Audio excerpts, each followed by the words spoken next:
السلام علیکم۔ کیا آپ نے نوٹس کیا ہے کہ آپ کی آنکھ کے سامنے کچھ ذرات یا کچھ بلیک اور گریش قسم کی چیزیں نظر آنا شروع ہو جاتی ہیں، اور وہ جب آپ آنکھ کو دائیں یا بائیں دیکھتے ہیں تو وہ آنکھ کی موومنٹ کے ساتھ ساتھ موو کرتی ہیں اور آپ کی جان نہیں چھوڑتی؟ اگر آپ نے ایسا کچھ بھی محسوس کیا ہے تو بیسیکلی یہ فلوٹرز ہیں۔ آج کی ویڈیو کا ٹاپک یہ ہے کہ فلوٹرز کیا ہوتے ہیں، فلوٹرز کیوں ہوتے ہیں، اور ہم ان کا علاج کس کس طریقے سے کرتے ہیں، کیا ہو تو پھر یہ فلوٹرز آپ کی آنکھ اور آپ کی نظر کے لیے بہت زیادہ خطرناک ہو سکتے ہیں، اور اینڈ پہ کہ نیچرل ریمیڈیز کیا ہیں جس سے ہم فلوٹرز کو ختم کر سکیں۔ اگر آپ نے ابھی تک ہمارا چینل لائک اور سبسکرائب نہیں کیا تو اس کو سبسکرائب کر لیجئے، آپ اس ویڈیو کو لائک کریں، اپنا فلوٹر سے ریلیٹڈ جو بھی ایکسپیرینس ہے وہ نیچے کمنٹس میں بتائیں، اور اگر آپ کا کوئی کوسچن ہے تو وہ بھی آپ پوچھ سکتے ہیں۔ فلوٹرز ہوتے کیا ہیں؟ آپ کی آنکھ ایک جیل فلڈ بلون ہے۔ یہ جو جیل اس کے اندر ہوتی ہے اس کو ہم وٹرس جیل کہتے ہیں۔ جیسے کہ تصویر میں آپ کو نظر آ رہا ہے، یہ خالی جگہ نہیں ہے، یہ ساری کی ساری جل سے بھری ہوئی جگہ ہے۔ اب یہ جیل اللہ تعالیٰ نے آپ کی زندگی میں ایک مرتبہ بنائی ہے، اور ساری زندگی یہ جیل آپ کے ساتھ ساتھ چلنی ہے۔ اس جیل کے اندر اگر کسی بھی وجہ سے چینجز آئیں گی تو یہ جیل جو ہے وہ خراب ہو جائے گی اور آپ کی آنکھ کے سامنے فلوٹرز آنا شروع ہو جائیں گے۔ سب سے کامنسٹ کاز جو فلوٹرز کی ہے وہ ہے ایجنگ پروسیس، کہ ایج کے ساتھ ساتھ آپ کی جو یہ وٹرس جیل ہے یہ ڈی گریڈ ہو گئی، اور ڈی گریڈ ہونے کی وجہ سے اس کی کمپوزیشن میں چینجز آئیں تو آپ کو فلوٹرز نظر آنا شروع ہو گئے۔ یہ اپنی جگہ پہ تھوڑی سی شرنک بھی ہوتی ہے، اور اس کے اندر مختلف قسم کے سوزش کے ایلیمنٹ ہو سکتے ہیں، یا کوئی بھی چیز ایسی سیلز ہو سکتے ہیں جو کہ سسپینڈ ہو جائیں اور وہ آپ کو پھر فلوٹرز کی فارم میں نظر آنا شروع ہو جائیں۔ اگر آپ کی آنکھ کی جیل جو ہے وہ کسی بھی وجہ سے اس کو ٹراما ہوتا ہے، یعنی آپ کی آنکھ کو چوٹ لگتی ہے اور یہ جیل اپنی جگہ پہ اپنی حیت چینج کرتی ہے، کمپوزیشن چینج کرتی ہے، سوزش کی وجہ سے اس میں ہلکا سا گدلا پن یا دھندلا پن آتا ہے، تب بھی آپ کو فلوٹرز ہوتے ہیں۔ ان دا سیم وے اگر آنکھ کے اوپر کسی قسم کا اور سوزش کا اٹیک ہوا ہے کسی بھی بیماری کی وجہ سے، جیسے یوویائٹس ہے، تب بھی آپ کو فلوٹرز آ سکتے ہیں۔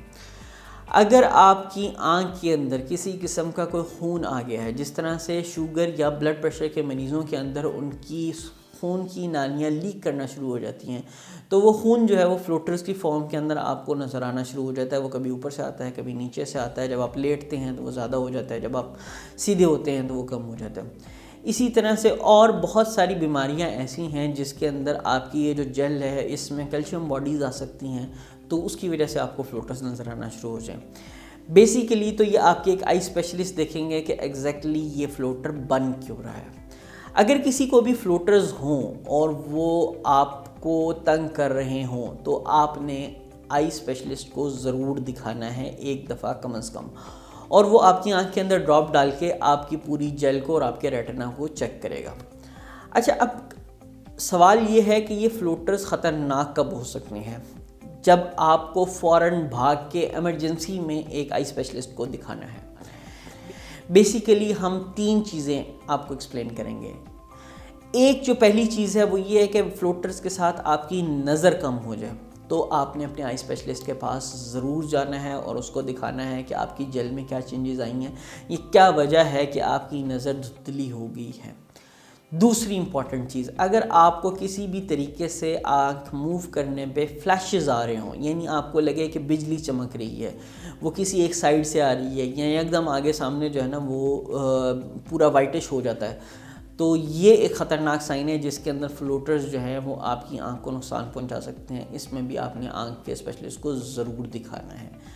اور تیسری چیز یہ ہے کہ اگر آپ کی آنکھ پہ کسی طریقے سے ایسا محسوس ہو کہ کوئی پردہ آ گیا ہے، کسی ایک سائیڈ سے آ گیا ہے، اوپر سے آ گیا ہے یا نیچے سے آ گیا ہے، تو آپ کو فوراً اپنے آئی اسپیشلسٹ کو دکھانے کی ضرورت ہے، کیونکہ یہ فلوٹرز جو ہیں اور یہ جو وٹرس جیل کے اندر چینجز ہیں یہ آپ کے پردے کو تنگ کر رہی ہیں۔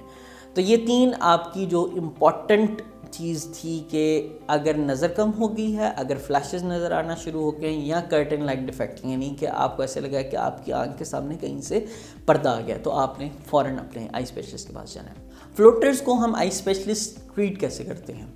بیسیکلی 2 سے 3 ڈیفرنٹ طریقے ہیں جس کے اندر ہم فلوٹرز کو کم کر دیتے ہیں۔ ایک جو بہت ماڈرن طریقہ ہے وہ یگ وٹرولائسس، یعنی لیزر کے ساتھ اگر کو 5-7 فلوٹرز بہت بڑے بڑے نظر آ رہے ہیں تو آپ جیل کے اندر وہ لیزر مارتے ہیں اور اس کو اپنی جگہ پہ تحلیل کر دیتے ہیں، جس کی وجہ سے آپ کے فلوٹرز غائب ہو جاتی ہیں۔ سیکنڈ جو امپورٹنٹ چیز ہے وہ یہ ہے کہ ہم اس جیل کو ٹوٹلی ریموو کر دیں، وٹریکٹمی کر دیں، لیکن عموماً اتنا ڈراسٹک سٹیپ نہیں لینا پڑتا۔ اور تیسری چیز یہ ہے کہ کوئی بھی ایسی چیز جس کی وجہ سے یہ فلوٹرز آ رہے ہیں ہم اس کا ٹریٹمنٹ کریں۔ جیسے میں نے آپ کو بتایا تھا کہ شوگر، بلڈ پریشر، کسی چوٹ کی وجہ سے یا کوئی سوزش اگر ہوگی ہے تو اس کی وجہ سے، تو ہمارا بیسیکلی 3 پوائنٹ ایجنڈا ہو گیا کہ اگر وہ تھوڑے ہیں تو ہم لیزر لگا دیں گے، اگر وہ زیادہ ہیں تو ہم پوری اس جیل کو ریموو کر دیں گے، اور جو بھی بیماری آپ کی آنکھ کو تنگ کر رہی ہے، چھیڑ رہی ہے، خراب کر رہی ہے، اس کا ٹریٹمنٹ کریں گے۔ اچھا، اب بیسیکلی یہ تو آپ کا ہو گیا سارا کا سارا ٹریٹمنٹ جو کہ ایک آئی اسپیشلسٹ کے پاس تھا۔ آپ گھر پہ بیٹھے ہوئے کیا کر سکتے ہیں؟ آپ نے یہ چیز نوٹ کی ہوگی کہ فلوٹرز آپ کو اس وقت تنگ کرتے ہیں جب ایک پلین پیٹرن میں یا پلین بیک گراؤنڈ کے اندر آپ بیٹھے ہوئے ہیں اور آپ مستقل جو ہے وہ کنسنٹریٹ کر رہے ہیں ان فلوٹرز کے اوپر۔ جس وقت آپ اپنا نارمل کام کر رہے ہوتے ہیں تو یہ فلوٹرز آپ کو بالکل تنگ نہیں کرتے۔ سو آپ نے جتنا کم سے کم دھیان ان کو دیں گے، جتنی کم سے کم اٹینشن ان کو دیں گے، یہ اتنے کم ہوتے جائیں گے۔ تو یہ آپ کے لیے سب سے امپورٹنٹ ٹپ ہے، لیکن اس سے پہلے آپ کا یہ جاننا بہت ضروری ہے کہ فلوٹرز کیوں ہوئے تھے، اور ایک چیک اپ جو آپ کا آئی اسپیشلسٹ کے ساتھ ہو چکا ہو، تاکہ آپ کو یہ پتا ہو کہ آپ کی آنکھ کسی طریقے سے نقصان میں نہیں جائے گی۔ دوسری امپورٹنٹ چیز جو بہت ہم نگلیکٹ کر رہے ہوتے ہیں وہ ہے آپ کا واٹر انٹیک۔ یہ جیل ہے، اس جیل کے اندر سب سے بڑا جو کمپوننٹ ہے وہ واٹر ہے۔ اگر آپ کے جسم میں پانی کی مقدار کم ہے، جو آپ کی مقدار آپ کو چاہیے وہ نہیں پی رہے، تو یہ جیل اپنی جگہ پہ سکڑتی ہے، جس کا پرابلم ہوتا ہے۔ سو کیپ ہائیڈریٹڈ، آپ اپنے لیے 8 سے 10 گلاس پانی اپنے وزن کے مطابق ضرور پئیں۔ تیسری چیز جو امپورٹنٹ اس سارے کے سارے معاملے کے اندر ہے کہ ایجنگ پروسیس، میں نے آپ کو بتایا تھا کہ سب سے کامنسٹ چیز ہے آپ کی وٹرس کو چینج کرنے میں۔ تو اگر آپ نیچرل فروٹس اور نیچرل ریمیڈیز کی طرف جاتے ہیں تو آپ کو اینٹی آکسیڈنٹس لینے ہیں، اور آپ کے اینٹی آکسیڈنٹس آپ کو کہاں سے ملتے ہیں؟ بہت اچھے فروٹس ہیں جس میں وٹامن سی ہے، آپ کو سٹرس فروٹس ہیں، پائن ایپل ہے، ایپل ہے، اور بہت ساری ایسی چیزیں، اسٹرابیری ہے، لیمن ہے، باقی جو نیچرل چیزیں آپ کھا سکتے ہیں وہ کھائیں۔ اس کے علاوہ گرین ویجیٹیبلز بہت امپورٹنٹ ہیں آپ کی آنکھ کے لیے۔ گاجر، بادام اور مختلف قسم کے نٹس، اس میں اسینشیل آئلز ہوتے ہیں اور یہ آپ کی آنکھ کے لیے بہت موزوں ہیں، تو اس کا بھی استعمال آپ ریگولرلی کرتے رہا کریں۔ اگر آپ کا کوئی ایکسپیرینس فلوٹرز کے ساتھ ہے تو وہ نیچے کمنٹس میں ضرور بتائیں۔ اگر آپ کا کوئی کوشچن ہے تو آپ نیچے کمنٹس میں ضرور پوچھیں۔ اپنے آپ کا خیال ضرور رکھیں۔ اللہ آپ کا حامی و ناصر ہو۔ بہت شکریہ۔